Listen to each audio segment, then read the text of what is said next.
같이 인사 한번 하겠습니다. 사랑합니다. 축복합니다. 네, 한 번 더 인사할게요. 함께 예배드리려 기쁩니다.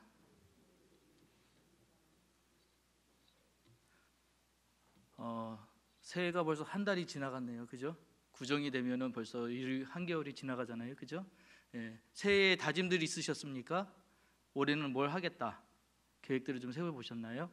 아마 거의 다가 올해는 작년과 같지 않게 뭔가 좀 변해야 되겠다라는 생각으로 여러 가지 계획들을 아마 세우셨을 것입니다. 그래서 어떤 분은 뭐 다이어트에 대한 거, 아니면 뭐 취미에 대한 거, 그다음에 뭐 어학에 대한 거, 뭐 등등 여러 가지로 계획들을 세우셨을 텐데요. 그 계획들을 연초에 우리 항상 잘 세웁니다. 그죠? 자, 근데 여러분들의 연말의 모습을 한번 보여드릴게요. 왜 이렇죠? 되게 우리는 연초에는 뭔가 해야지 의욕적이고 변할 수 있을 거라 생각하고 그렇게 하는데 꼭 연말만 가면 그래 내가 그렇지 뭐 하면서 자책을 하거나 왜 이렇게 바쁘지? 뭐가 안 되지? 이렇게 얻은 게 없지? 하며 허송세월 보냈네 하고 안타까워 후회하는 시간들을 꼭 갖게 되는 것 같습니다. 자, 그런데요 여러분, 제가 말씀을 준비하다가 이 이야기를 가지고 하려고 하다가 보니까 이게 당연한 거더라고요. 과학적으로 우리 인간의 뇌가 변화를 별로 좋아하지 않는데요. 이거는 그러니까 우리가 특별해서가 아니라, 우리가 모자라서가 아니라, 우리가 뭔가 이유가 있어서가 아니라 인간은 원래 이렇게 변화하는 것에 익숙하지 않고 좋아하지 않는답니다. 그래서 인지심리학자 김경일이라는 교수는 사람으로 하여금 뭐라고 불렀냐면 인지적 구두쇠라고 얘기하더라고요. 인지적 구두쇠가 뭐냐면 생각하기 싫어한다는 거예요. 생각하기 싫어한다는 건 곧 변화하기 싫어하고 그냥 머물러 있고 싶어 한다는 것이지요. 그래서 인간은 모두 다 그렇다는 것이에요. 자, 그래서 왜 인간을 변하기 싫어하는가에 대해서 이렇게 이야기를 하더라고요. 변화가 일어나면 일단 내 자신이 변화에 적응해야 하며 그리고 변화된 환경 등에 현재의 내가 맞춰가야 하니 불편할 수밖에 없습니다. 새로운 것을 한다는 것, 새로운 것에 자신을 맞춰가야 한다는 것, 변화가 나에게 어떠한 것을 제공해줘서 나에게 이익이 될지 아니면 나에게 손해를 끼칠지 정확히 알 수가 없기 때문에 불편한 것입니다 라고 얘기해요. 그러니까 변하면 확실한 게 아니잖아요. 뭔가 변수가 생기고 인간은 그 변수에 대해서 두려워하는 마음 때문에 변화를 싫어한다는 것입니다. 이게 당연한 거래요. 그래서 우리가 뭔가 해야지 다짐은 하지만 사실은 변하는 걸 두려워하기 때문에 잘 그것을 끝까지 계획적으로 다짐했던 것들을 해내지 못하는 것이라고 합니다. 그러나 변화는 도전과 일맥상통하는 뜻인 것을 꼭 기억하셔야 돼요. 변화하지 않으면 우리는 바뀔 수가 없잖아요. 그거는 뭐와 똑같은 거냐? 도전하는 것과 똑같은 거라시랍니다. 그래서 변화를 꾀하기 위해서는 변화에 대한 도전이 같이 따라와야 변화가 일어나는 것입니다. 그러니까 변화한다고 했을 때 내가 변해야지라고 생각하는 것으로 변하지 않고요. 변해야지 하는 행동이 따라와야, 무언가 움직임이 있어야 이게 변화가 되는데 그걸 도전이라고 얘기를 하더라고요. 오늘 예수님 이야기를 하려고 하는데 이 이야기에 나오는 사람들, 오늘 그 사람들도 이 도전을 했던 분들입니다. 그래서 어떻게 이들이 도전을 했었는가 그 이야기를 시작해 보려고 하는데요. 예수님은 그의 공생의 많은 부분을 이 갈릴리 지역에서 활동을 하십니다. 오늘 본문은 그 가운데 베드로와 그의 형제 안드레를 부르시는 장면인데 예수님이 갈릴리 지역을 다니시다가 한 장소에서 무엇인가 바라보는 장면이 오늘 등장합니다.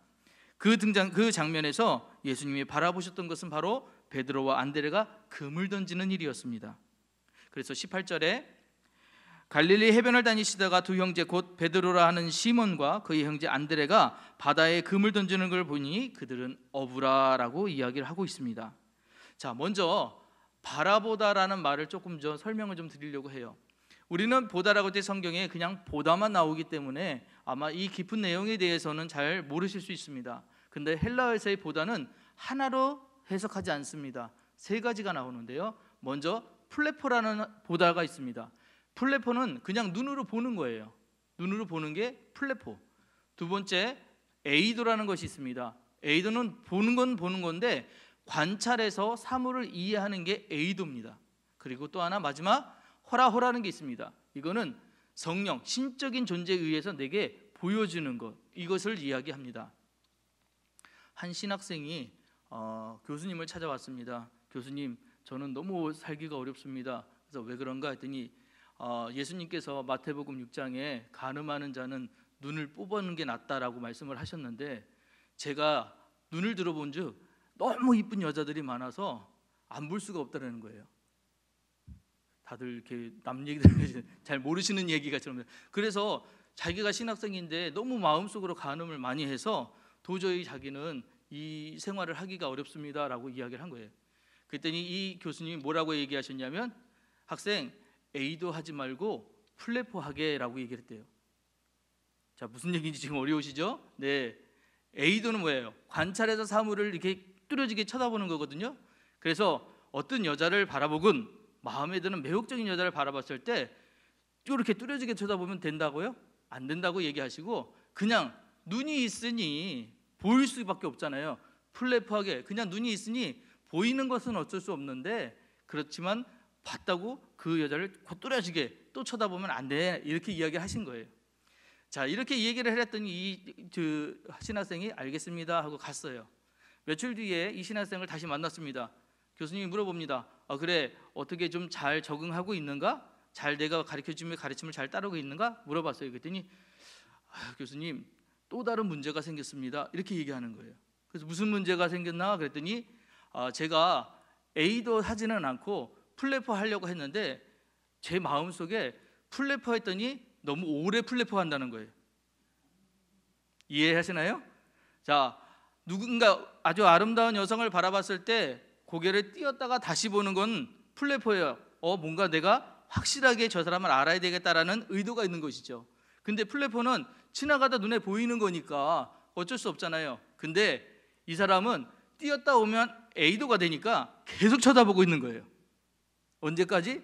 확실히 알 때까지. 이렇게 적응을 하더랍니다.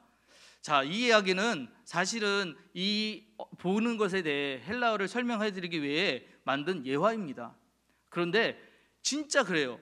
우리가 어떤 것들을 정확하게 보고 확실하게 할 때는 에이도로 하게 바라보는 것을 이야기하는데 그냥 눈이 있으니 보는 것은 플랫폼입니다. 자, 그런데요, 이 신적인 존재가 또 우리에게 보여주는 보다가 또 있거든요. 호라호가 있습니다. 이건 무엇이냐?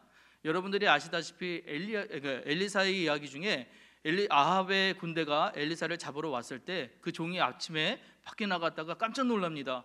군대가 이 엘리사를 잡으려고 둘러싼 거예요. 그 모습을 보니 이제 큰일 났으니까 와서 엘리사에게 이야기합니다. 이제 우리 죽게 됐다고, 다 큰일 났습니다, 큰일 났습니다, 이렇게 얘기할 때 이 엘리사가 이 종에게 뭐라고 얘기하냐면 두려워하지 마라, 저들과 함께 있는 보다 우리와 함께 있는 수가 더 많다라고 하며 기도를 하는데, 그때 기도가 뭐냐면 하나님, 주님, 이 종의 눈을 띄어서, 이 청년의 눈을 띄어서 이 모든 걸 바라보게, 여기 있는 주변을 바라볼 수 있는 눈을 뜨게 해 주시옵소서 하고 기도합니다. 그때 그 눈이 띄어졌을 때 본 게 뭐냐면 불말차와 불병거가 이 엘리사를 지키고 있는 모습을 보게 해야 돼요. 그때 보다가 바로 호라호예요. 신적인 존재가 보게 하신 것. 자, 그런데 이 플레포, 에이도, 호라호 중에 제가 이걸 구체적으로 설명드린 이유가 있습니다. 왜냐? 오늘 예수님도 베드로와 안드레를 지나가다 보셨는데 어떻게 보셨느냐가 우리 중요하거든요. 어떻게 보셨을 것 같아요? 세 개 중에 어떤 걸로 보셨을까요? 네, 에이도입니다. 이때 썼던 단어가 에이도예요. 그러면 여러분 이거 잘 생각해 보셔야 돼요. 주님이 지나가시다가 여기서 그냥 어떤 어부가 그냥 고기 잡고 있네, 이 정도가 아니었던 거예요. 저들한테 뭐가 있네? 저들에게 뭔가가 내가 바라볼 게 있네? 이게 있었다는 거죠. 그래서 주목하여 보셨다는 거예요. 그래서 그들이 예수님께서 도대체 베드로와 야곱에게 안드레에게 도대체 무엇을 주목하여 보셨을까? 자, 오늘 말씀 19절에 말씀하시되 나를 따라오라, 내가 너희를 사람을 낚는 어부가 되게 하리라 하시니, 이렇게 얘기하셨습니다. 자, 물론 과정이 없어요. 왜 예수님께서 그 두 사람을 불렀는지에 대한 과정의 이야기는 없습니다. 그런데 결론이 있어요. 뭐냐? 따라오라고 말씀하셨습니다. 자, 예수님이 왜 이들을 따라오라고 하셨을까? 이들에게 있는, 다른 사람들에게 없는 무언가가 있었기 때문에 이들을 제자로 부르신 겁니다. 그렇죠? 그 이야기는 조금 뒤에 나오니까 그때 말씀을 좀 자세하게 드리고요. 자, 이 베드로와 안드레는 사실 그냥 어부예요. 우리가 볼 때는 그냥 어부였습니다. 지금이야 어부는 여러 가지 이제 그런 직업에 대한 귀천이 없기 때문에 다를 수 있지만, 이전의 어부들은 어떤 사람들이냐면 이 지상에서 할 수 있는 모든 일들을 다 하고 그 일들을 할 수 없는 사람들이 한대로 밀려나가서 하는 일들이 어부였어요. 그 일들은 고됐고요, 힘들었고요. 요즘으로 하면 3D, 4D 이런 일들이었습니다. 그러다 보니까 그 일들을 하려는 사람들이 많았겠나요? 아니요, 없었던 일이에요. 그러니까 직업도 높은 인정받지 못하죠. 사람들로 존경도 받지 못하죠. 일은 너무 어렵죠. 이런 일들이었습니다. 그 일들을 하는 사람들이 지금 갈릴리 호숫가에 나와서 고기잡이를 하고 있는 상황이었어요. 이렇게 고기잡이를 하고 있는 이 상황에 예수님께서 이 둘을 바라보시고 나서 부르셨는데, 무엇 때문에 이들을 부르셨을까? 자, 그것은 이들의 성실함이었습니다. 왜 그렇게 생각하느냐? 이들이 왜 성실했다고 생각하느냐? 고기 잡으려고 했을 때 우리가 아시겠지만 고기 잡는 일이 한두 번에 끝나는 것이 아니거든요. 그런데 거기 있는 많은 사람 중에 주님이 주목하여 보실 정도였다면 분명히 이들에게 다른 어떤 열심이 있었을 텐데, 그 열심이 뭘까? 바로 고기 잡는 일에 남들이 하지 않는 최선을 다하고 있었던 것을 보신 것이죠. 그래서 주목하여 보셨다는 것이, 에이도 하셨다는 것이 우리는 알 수 있는 것입니다. 자, 이거는 이들에게만 얘기하던 것이 아니죠. 그 뒤에 나오는 안드레와 요한에게도, 야고보와 요한에게도 동일하게 예수님께서 이렇게 부르십니다. 근데 이 야고보와 요한은 조금 다른 상황이었지요. 물고기에 그물을 던지는 것이 아니라 그물을 깁고 있는 상황이었습니다. 자, 그런데 둘 다 예수님께서 부르셨을 때 어떻게 했느냐? 이 둘이 바로 20절 말씀처럼 그들이 곧 그물을 버려두고 예수를 따르니라. 가지고 있는 상황들과 여건들을 내려놓고 그들이 예수님을 따르는데, 여기서 중요한 단어가 바로 곧이라는 단어입니다. 이 곧은 헬라어로 유데우스라고 하는데, 이것은 똑같이 22절에 나오는 야고보와 요한에게도 곧이란 단어를 써서 유데우스의 뜻을 이야기합니다. 이 뜻은 직접, 즉시, 바로예요. 생각할 틈을 갖지 않았다는 것입니다. 그 부름에, 그 이야기에 적극적으로 반응을 하고 움직였다는 것이에요. 사랑하는 성도 여러분, 저는 오늘 이 이야기 때문에 사실을 여러분들에게 지금 여기까지 강조해서 이야기하고 있는 것입니다. 우리가 변화를 한다, 변해야 된다라고 생각할 때 어떻게 해야 변하는지 아세요? 뭔가 준비되고 과정이 있고 그렇게 해가지고 확실하게 변하면 좋겠지만, 그렇게 해서 변하는 경우는 많지 않다는 것입니다. 진짜 변할 수 있는 건 어떤 거냐? 바로 그 자리에 지금부터 한 걸음 뛰는 것, 그 자리부터 지금 있는 것부터 환경을 움직이는 것, 그게 변화의 시작이라는 것이죠. 그게 전부의 50 정도를 50 정도를 차지할 정도로 굉장히 중요한 일이라는 것입니다.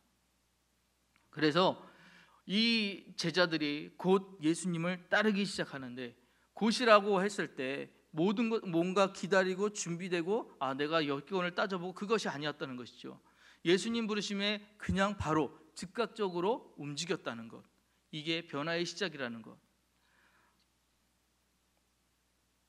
오노레 드 발자크라는 프랑스 소설가가 있습니다. 이 사람이 이런 얘기를 했대요.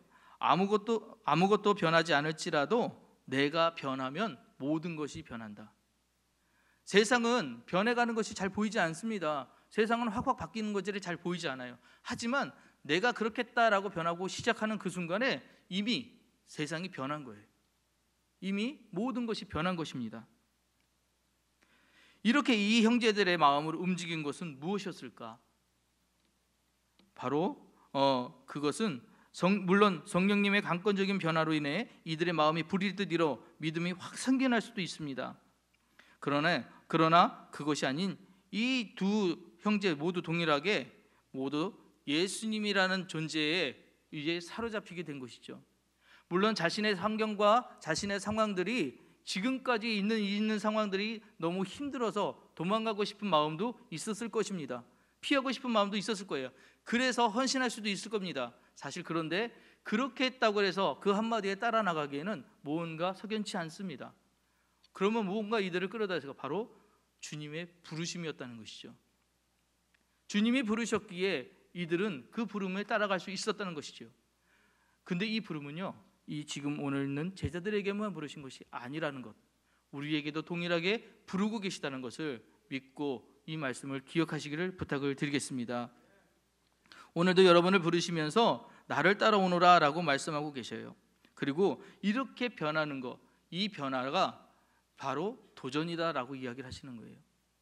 나를 위해 헌신하는 것, 나를 위해 뭔가 시간을 투자하는 것, 네, 그것도 변화이긴 합니다. 하지만 주님이 부르시는 그 부르심에 내가 하겠다라고 도전하는 것, 그 변화는 정말 어떤 것보다도 소중하고 중요한 변화를 이끌어낼 수 있다는 것입니다.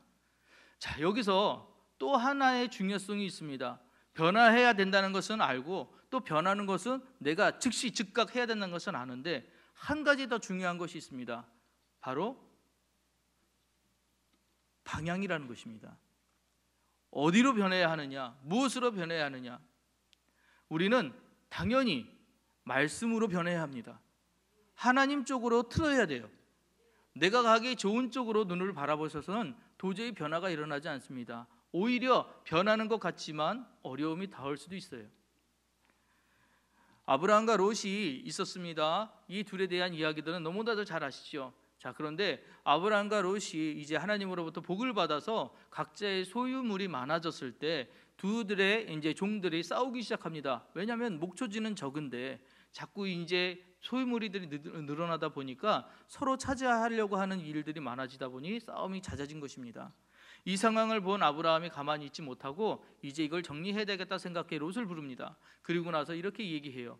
내 앞에 온 땅이 있지 아니하냐? 나를 떠나라. 내가 좌하면 나는 우하고 내가 우하면 나는 좌하리라. 자, 이 말을 했을 때 여러분 보통 사람이라면 어떻게 생각하시나요? 감사합니다 그러나요? 지금 어른이 자 너가 먼저 선택해 했을 때 어떤 아랫사람이라도 아니 먼저 하세요라고 이렇게 사양을 하는 게 인지상정 아닌가요? 근데 우리 성경에는 롯의 그런 모습이 보이지 않습니다. 안 보인다는 것은 무엇을 얘기하냐? 그것을 중요하게 하지 않았다는 것이죠. 자, 아브라함은 롯에게 자기의 권리를 양도를 했어요. 자, 네가 선택하면 내가 반대쪽으로 갈게라고 얘기를 했습니다. 자, 근데 롯의 태도가 어땠느냐? 롯은 어떤 걸 선택했느냐? 이제 롯이 눈을 들어 요단 지역을 바라본즉 소알까지 온 땅에 들어 물이 넉넉하니 여호와께서 소돔과 고모라를 멸하시기 전이었으므로 여호와의 동상 같고 애굽 땅과 같았더라. 이때 당시 세상에서 가장 훌륭한 땅, 제일 좋은 땅, 비옥한 땅은 애굽이었습니다. 애굽의 땅처럼 거기에는 나일강이 있으니까요. 나일강이 있는 그 땅처럼 아주 비옥한 땅이 어디냐? 소돔과 고모라였다는 것이에요. 그래서 이 소알 땅으로 자기가 가겠다라고 이야기를 합니다. 자, 여러분 제가 이 이야기를 왜 하느냐? 여러분 둘의 방향이 많이 다르죠. 어떻게 다른가요? 지금 아브라함은 누굴 바라보고 있느냐? 하나님께서 약속한 약속의 땅 가나안을 바라보고 있는 것이에요. 그러고 지금 내심 바라기는 모르냐? 롯도 가나안을 바라봐 주기를 바라는 거예요. 왜? 그 약속의 땅에 물론 땅은 좀 척박하고 있을 수 있는 공간은 적을지는 모르나 자식 같은 롯 아니었습니까? 그러다가 보니 아브라함은 내가 양도하더라도 내가 더 힘든 땅을 가더라도 너는 약속의 땅을 같이 가자라는 이런 마음이 있었던 것 같아요.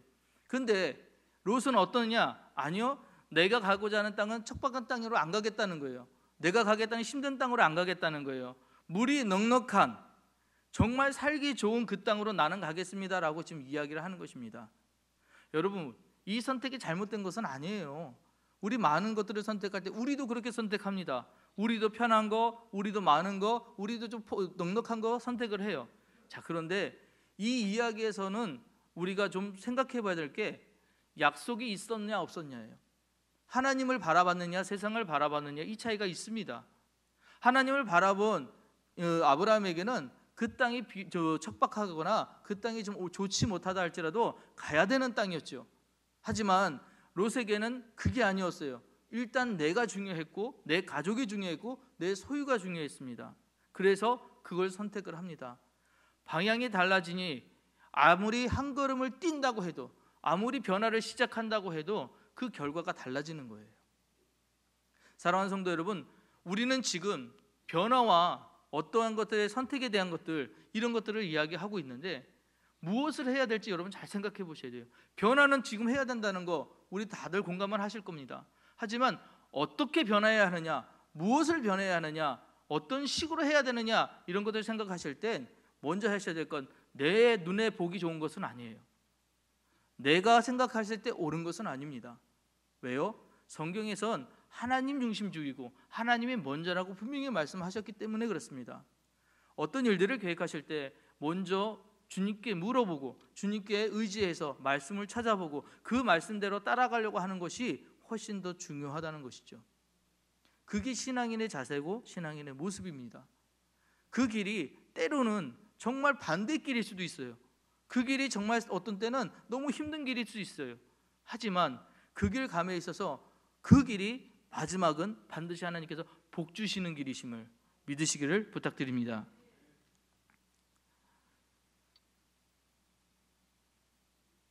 자, 우리는 그래서 이 시간 여러분들이 약속을 위한 한 걸음을 어디에 뛰어야 되느냐, 그 첫 걸음이 어떤 것이냐 생각해 보기를 원하는데요. 여러분들이 한 걸음을 뛰는 그 걸음의 그 시작이 지금 여러분들을 나중 결론을 봤을 때 많이 달라지게 할 수 있다는 것입니다. 이 한 걸음은요, 어떻게 보면 정말 세상으로 가는 걸음이 될 수도 있고요, 이 한 걸음은요 어떻게 보면 하나님께로 더 가까이 가는 길이 될 수도 있습니다. 뛰어야 하지만 움직여야 한다는 것에 여러분 동의하신다면, 움직여야 한다는 것에 먼저 생각을 하셨다면 이제 그럼 방향을 잡으셔야 돼요. 어디로 갈 것이냐, 무엇을 할 것이냐. 자, 우리는 그 끝에 주님 바라보고 가시기를 주 이름으로 축복합니다. 저 길 끝에 분명히 주님이 기다리고 계시다라고 하면 앞뒤 잴 거 없는 거예요. 가는 거예요. 그 길 그냥 가면 됩니다. 힘들어도 어려워도 그 길 가다 보면 하나님께서 그 길 끝에 분명히 우리에게 복이라는 것을, 우리에게 형통이라는 것을, 우리에게 사랑이라는 것을 내려주시리라 믿습니다. 자, 그래서 우리 오늘 딱 한 걸음만 뜁시다. 어디요? 주님께를. 여러분이 있는 자리에서 딱 한 걸음만 뜁시다. 어떻게 해요? 주님 원하시는 대로.